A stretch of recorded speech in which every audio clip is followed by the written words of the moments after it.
not my usual location. I am here at Mother Manley's house.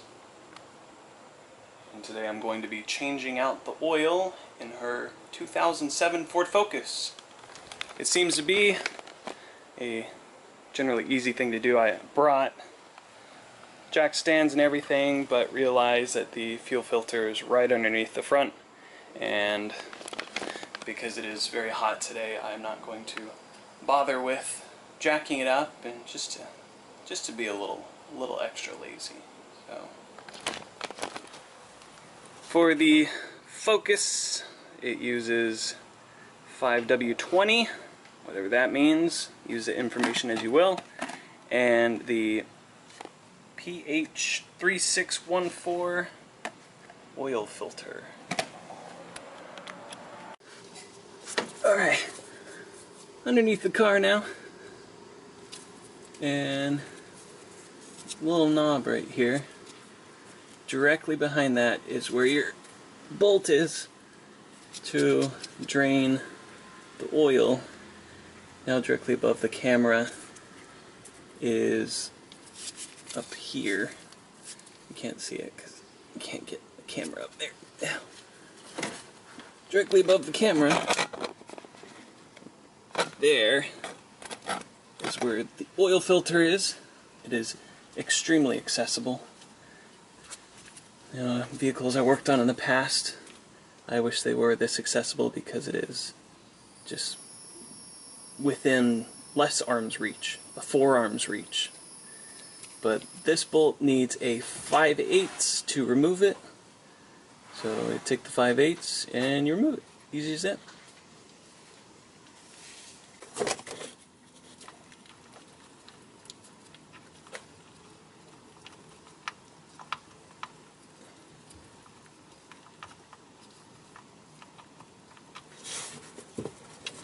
And she's bleeding. Alright, so this right here is the oil filter, and I'm barely underneath the car right here, so it's not like it's extremely inaccessible. But let me drag the oil catcher just so I'm not making a mess.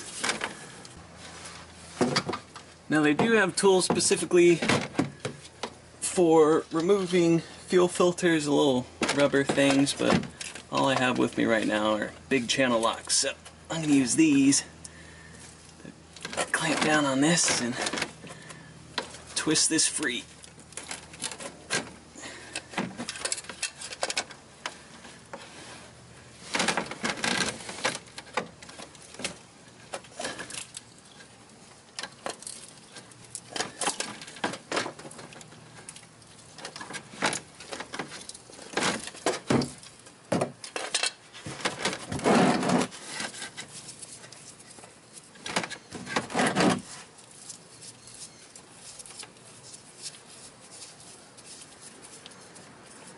And then this will bleed too. I'm going to put that upside down on there. So, looking here you can see the way this goes on.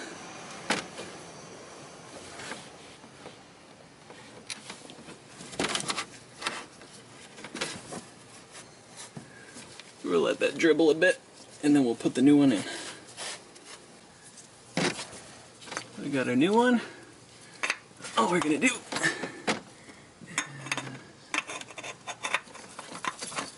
screw this in.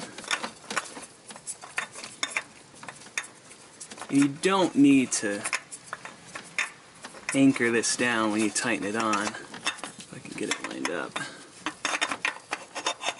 Just needs to be hand tight. Maybe a little bit more. Really as tight as you can get it by hand. And with these gloves on. Alright. Snug as a bug. Now what we're going to do is replenish the oil. Alright. You know the drill. Everything's put back together. Next step is to put the oil in the engine, and what I normally do is put some amount of oil and then check the dipstick, because on the dipstick you have your markers. You have the 2 dots, and the dot in the bottom is the low, the dot in the top is the just right. So we're aiming for that top dot.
Easy said and done. I finished it up, started it, sound just like the car sounded before, which is good, because if it doesn't sound the same, then did something wrong. But it's all good. Pretty easy. I mean, there's millions of tutorials on YouTube already, and I thank you for watching mine. But this ought to do it for this old treasure. So if you have any questions, any comments, criticize my work, feel free to do so in the comments below. And I'll see you next time for some more car videos, maybe something different. Probably. Stay rusty.